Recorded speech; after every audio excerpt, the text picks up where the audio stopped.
Alors bonjour tout le monde, voilà, je m'appelle Johan Van Arden, je suis designer, web designer et aussi intégrateur, un peu les deux casquettes. Je suis freelance depuis environ 15 ans et voilà, je suis en freelance et je fais aussi partie d'un collectif de freelance qui s'appelle New Randon. Moi je m'appelle Yann Voracek, je travaille comme designer dans une entreprise qui développe des applications mobiles qui s'appelle Intellicor à Sofia Antipolis. J'accompagne également des entreprises innovantes liées au mobile, ici même au Forum Digital, et je dirige un petit studio de design web et print à Caen qui s'appelle Blackmagic. Donc notre intervention d'aujourd'hui, dans une juste continuité des interventions précédentes, et a été inspirée par notre expérience au sein de petits projets comme de grande envergure. On a pu voir et sentir des difficultés de communication et d'entente entre codeurs et designers. Donc on évoque les codeurs et designers. Pour les codeurs, c'est effectivement aussi les intégrateurs et développeurs, et pour les designers, on inclut les graphistes et les web designers. Donc il a fallu faire ça. Donc les différences. On va vous épargner le chapitre sur les cerveaux, gauche et droite et reptiliens, parce qu'ils ont déjà été exposés avec brio ici même par Laurent, qu'on remercie encore pour son initiative des rencontres interactives. Mais on ne vous épargnera pas les stéréotypes les plus subtils. Le designer, vu par les codeurs, si on l'interroge sur le code, il a tendance à dire que c'est trop compliqué, que ça n'intéresse pas, qu'il va tout casser s'il s'y met. Grosso modo, il n'est pas assez malin, que lui, ce qu'il apporte, c'est que le design claque. Et on a maintenant le codeur, vu par les designers, je suis content de vous apprécier aussi, qui, si on l'interroge sur le design, vous répondra qu'il n'a pas d'idée, qu'il n'a pas forcément une opinion sur les couleurs, qu'il ne sait pas dessiner, en d'autres termes, qu'il n'est pas créatif. Et justement, nous, on estime que les différences sont beaucoup moins grandes qu'on ce qu'on pourrait croire.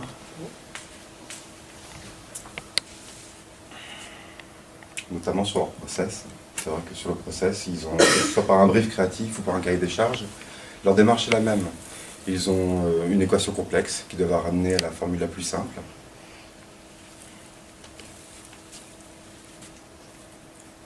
Quelle que soit leur considération ou leur relation avec leur boss, le commercial, le chef de projet ou même le client, qui, comme chacun le sait, n'y comprend rien, ils ont un objectif commun, c'est que l'utilisateur final vive une expérience telle qu'ils l'ont voulu. Et en ça, ils sont réunis par l'essentiel. Ils ont aussi en horreur les mêmes choses, une page, un design où c'est le chaos, rien n'est aligné, où c'est le bordel, comme une page de code mal intentée, comme on peut la voir ici, qui est un vrai cauchemar. Oui, forcément. Mais ce qui est intéressant aussi, c'est de réaliser que leurs interfaces de travail, et donc leur organisation de travail est très similaire. On peut voir que là, ils organisent leur travail de la même façon, avec le header, le contenu et le footer. Et c'est assez rigolo de voir que c'est très très similaire. Donc en y réfléchissant, on s'est dit que c'était un peu comme un film. Si l'histoire est superbe mais la mise en scène est catastrophique, ça sera un gros nanar. Si l'histoire est pourrie mais la mise en scène est formidable, ça sera un gros navet. Et ce qui match vraiment, c'est lorsque l'histoire est bonne, la mise en scène est bonne. Alors on ne dit pas que forcément une entente fusionnelle entre un codeur et un designer sera forcément une réussite de projet, mais ce qui est évident, c'est que si l'entente n'est pas bonne et la compréhension mauvaise, le projet sera forcément un désastre. Donc pour illustrer de façon plus concrète cette entente et proposer de la fluidifier et de l'arranger, on propose quelques bonnes pratiques. Je passe la main à mon petit père. Alors ici, en fait, les bonnes pratiques, donc, elles sont dues à des discussions et à notre expérience. Et alors on les a basées, en tout cas pour du designer vers le codeur, essentiellement sur Photoshop, et pas mal dans un cadre, dans une relation création et intégration. C'est vraiment des exemples pour pour que ça se passe bien entre le codeur et le designer. Alors pour la base, pour commencer déjà, pas mal de travailler, voilà, la base de travail c'est de travailler déjà en 72 dpi, en tous les cas quand on bosse pour du web design, et dans un espace RGB, voilà, travailler en pixel mais dans un espace sRGB, encore mieux, pour avoir vraiment les couleurs web. On continue, ouais, donc toujours travailler en pixel, notamment pour tout ce qui est règles. Travailler dans une grille, si on travaille par exemple sur un design responsif, c'est pas mal d'avoir une itération avec le codeur qui aura peut-être défini un framework. Avec une grille, on trouve facilement en fait, des PSD avec des grilles pour Bootstrap, pour Fondation, pour Skeleton, pour enfin, tous les frameworks pour le responsif. Et voilà, donc de commencer par ça, ça fait déjà une très bonne base pour l'intégrateur. Il ne sera pas surpris avec les différentes tailles. Abuser des repères en horizontal, en vertical. Bien sûr, enlever en face de livrable, enlever ceux qui ne servent pas. Concernant l'organisation des dossiers de calque, voilà, en tant qu'intégrateur, moi je me suis souvent retrouvé confronté à ça, se retrouver avec un PSD avec tous les calques, aucun nommage, aucun dossier, avec vraiment un gros bazar où on n'arrive pas à retrouver ses petits. Et voilà, je pense que c'est assez important pour un designer d'organiser, même pour lui, de hiérarchiser, de bien ranger ses calques, de bien les nommer. Ça facilite le travail pour tout le monde. Se servir aussi de l'outil de composition de calque dans Photoshop, qui est intéressant ça permet d'enregistrer en fait tous les états, les différents états d'un PSD. Ça peut être intéressant quand on a par exemple un menu déroulant, des rollovers, différents états. Voilà, ça c'est une petite astuce de décocher le développement des nouveaux effets de calque qui s'en chargeront ici, là, qui peuvent surcharger après le PSD avec tous les effets. Dès qu'on met un petit effet sur un calque, ça l'ouvre. Là, en décochant ça, ça permettra d'avoir une meilleure lisibilité. Au niveau des repères, faire attention aussi à tout ce qui est effet de calque, par exemple. Là, si on voit une bordure en CSS, si on veut bien la caler, les bordures elles sont extérieures. Et du coup, ça calera pas. Enfin, si on travaille dans une grille et un repère, ce sera un petit casse-tête pour l'intégrateur pour bien organiser sa page. Aussi, bien caler en fait tous ces textes et ces éléments avec ses repères. Ça, encore une petite astuce concernant les formes vectorielles, cocher le magnétisme pour aussi que ça colle bien au repère. Éviter dans les calques les options de fusion, par exemple de superposition qui ne sont pas reproductibles en CSS. Ou alors en JavaScript, on peut arriver à le faire, mais c'est tout de suite plus compliqué. On en a déjà pas mal avec la transparence, avec tous les effets de Photoshop. Ça, c'est plutôt destiné un peu au travail photographique, etc. Ensuite, là, pour ne pas être... on conseille aussi de se servir des objets dynamiques qui permettent de redimensionner plein d'éléments sans les dégrader. Voilà, ça sert autant pour le graphiste que pour le codeur, pour changer les tailles, et sans dégrader l'image, pour la récupérer.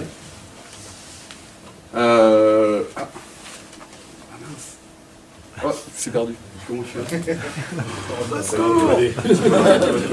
Comment tu reviens derrière? Voilà. Ouais, c'est bon. Désolé.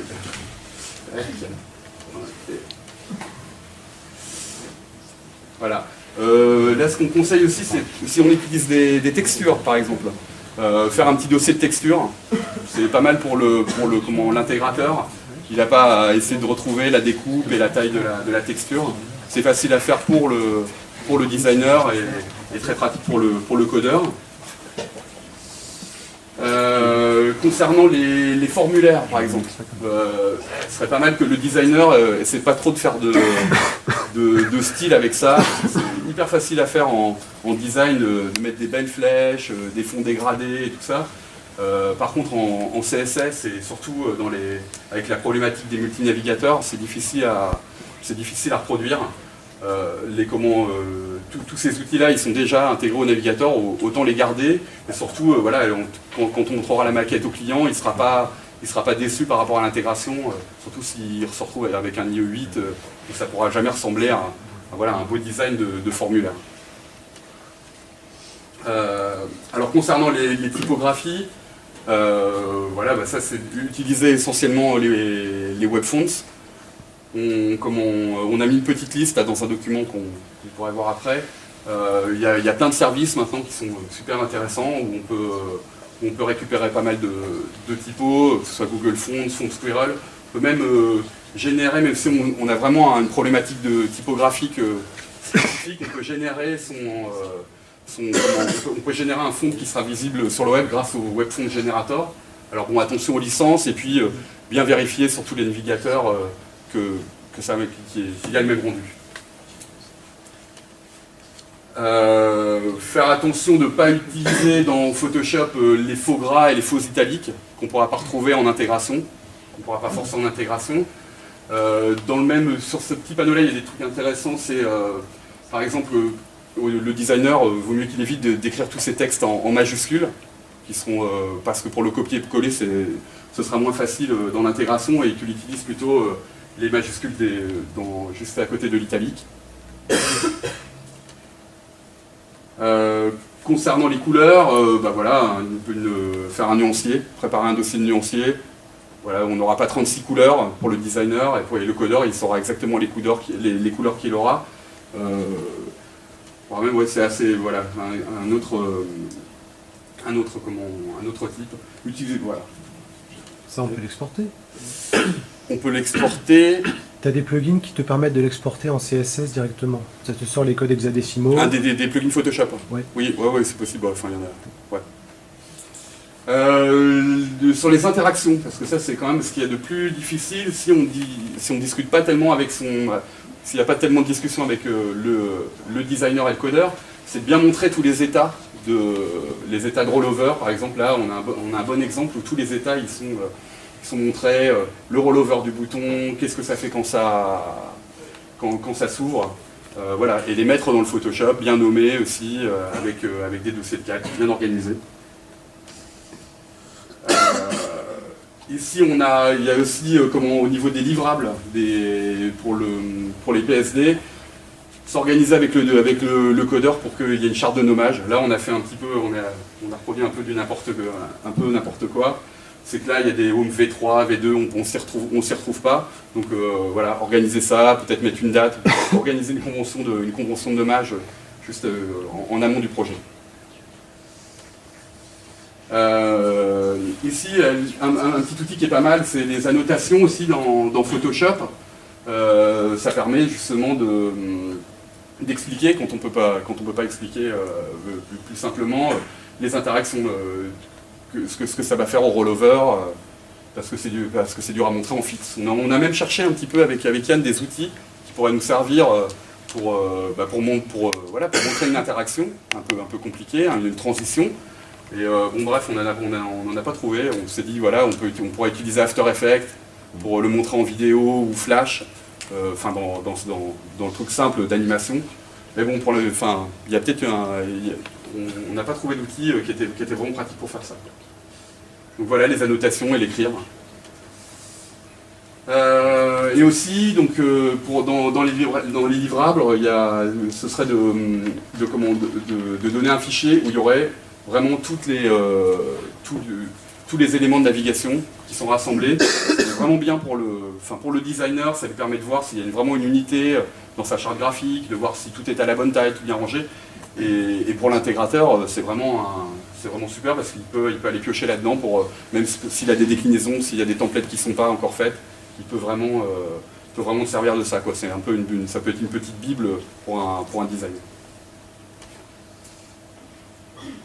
Voilà, pour finir, en tous les cas, c'est toujours la meilleure façon, en tous les cas, de travailler, c'est surtout d'itérer au maximum, c'est-à-dire de se voir en amont du projet, comme pour les grilles, pour que par exemple, avant de montrer au client une maquette, de faire une proposition, ce serait de la valider avec le codeur qui va dire ouais, ça c'est possible, ça c'est pas possible, par rapport aux contraintes qu'il a lui. Alors, je vais laisser la parole à Yann pour qu'il parle des tips and tricks du codeur vers le... Là, il s'agit de ce que le designer est en mesure d'exiger du codeur, de ce qu'il doit attendre de lui. Le wireframe, c'est maintenant pour tout projet avec une expérience utilisateur, il est indispensable d'établir un wireframe, pouvoir échanger dessus dès le début, permettre de se mettre d'accord, de pouvoir matcher directement tous les user stories avec les fonctionnalités établies dans le cahier des charges. Ça va servir d'une feuille de route fabuleuse pour l'ensemble des acteurs du projet. Et sans passer maintenant, ça serait de la folie. J'ai travaillé sur un projet où 4 jours avant une soumission à l'App Store, on ne savait plus mettre les CGU. Et c'est depuis ce jour-là que j'ai décidé de mettre à chaque fois un wireframe en place, et ça plaît à tout le monde. On a beaucoup je pense que 100% quasiment des graphistes et des designers viennent du print, et ils embarquent avec eux toutes leurs petites mauvaises habitudes, et ils ont besoin d'être guidés et d'être accompagnés, et notamment sur des contraintes qu'on peut trouver chez nos amis de IE 678, et donc les habitudes de bord arrondi, de transparence et d'ombre portée.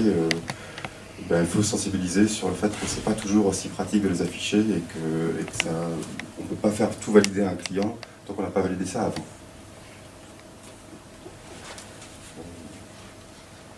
Accompagner le designer sur les contraintes liées à différentes devices. Je travaille sur un framework qui permet de créer des applications qui sont autant Android que iOS. Et donc il faut prendre en charge tous les formats de téléphone. Et le développeur m'a accompagné sur le comportement que devaient avoir les graphismes pour qu'ils puissent être adaptables à n'importe quel format. Et ça fait forcément gagner un temps fou, autant pour moi que pour lui ensuite, pour l'intégration. Pareil sur du natif iOS par exemple, où on peut vendre et proposer à un client un bouton magnifique, mais que le développeur mettra 2 jours à créer, alors les iOS par exemple proposent toutes sortes d'éléments standards, mais qui sont légèrement customisables, et là il ne mettra que 20 minutes à les faire. Et du coup on privilégie complètement la bande passante sur le projet, et c'est essentiel. Les projets responsifs, maintenant il faut qu'ils le soient tous, et pouvoir fournir la grille et les sensibiliser sur une grille de 9 ou de 12, se mettre tout de suite d'accord sur un schéma de 3 ou 4 colonnes, permet effectivement aussi de favoriser, de simplifier le flux de travail pour le graphiste. Les contraintes d'accessibilité sont essentielles au niveau des typos, des zones de couleurs et des contrastes. Pareil, ça il faut qu'il lui demande. Alors les contenus, encore une fois avec les bonnes habitudes des graphistes, on ne peut pas utiliser toutes les typos, on ne peut pas non plus utiliser toutes sortes d'approches et de modifications. Un lorem ipsum fera toujours un très bon effet sur une maquette, mais quand on y collera la lista de puces qui était prévue initialement, ce ne sera pas le même résultat. Donc échanger dès le début dessus permettra d'éviter d'avoir de mauvaises surprises. Prendre en compte l'internationalisation. Les mots sont très jolis en français, mais une fois qu'on les passe en allemand, là c'est l'exemple de l'allemand qui ne rentre pas dans la cartouche. Bon, on ne peut pas faire beaucoup de sites en allemand actuellement, tout ce qu'on est, mais c'est une contrainte à prendre en compte dès le début. Sensibiliser WebFonts, tous les designers ont leur valise avec leurs milliards de typos qu'ils affectionnent, mais elles ne passent pas toujours, elles ne sont pas toujours lisibles. Pouvoir l'aider en lui donnant quelques sites où il y a un choix plus restreint, ça lui fera gagner du temps également. Se mettre d'accord dès le début sur la façon dont on nomme les objets va permettre de faciliter également la façon de s'y retrouver dès le départ. notamment pour le système de livraison. Là, on a un exemple d'élément livré pour une application iPad. On voit un élément qui est proposé en mode portrait, en mode paysage, et qui prend en compte le Retina. Définir ça dès le début permet aussi de faciliter le nommage et que chacun s'y retrouve et que ça corresponde bien à l'intégration. Ce qu'il peut exiger également de son codeur, c'est notamment de bien respecter au pixel près ses maquettes. Ça sera apprécié dans les deux sens et ça facilitera également l'échange. Et la validation, on en a déjà parlé juste avant, mais les étapes de validation à l'initiation du projet, dès le wireframe, il faut échanger, il faut se mettre d'accord. Si on est d'accord, forcément le projet filera beaucoup plus simplement. À la livraison du design au développeur, il faut venir s'asseoir à côté de lui et échanger, c'est beaucoup plus simple et beaucoup plus efficace. Et juste avant de lancer le prototype au client, on se revoit. Ces trois étapes, nous paraissent nécessaires, 3 au minimum, et ça nous amène finalement à la bonne pratique ultime, c'est justement l'empathie. Il faut apprendre à découvrir la façon de travailler de chacun. On a effectivement beaucoup moins de différences qu'on peut le croire, mais c'est ce qui va permettre aussi de mieux appréhender les projets et de créer plus d'amour dans notre travail.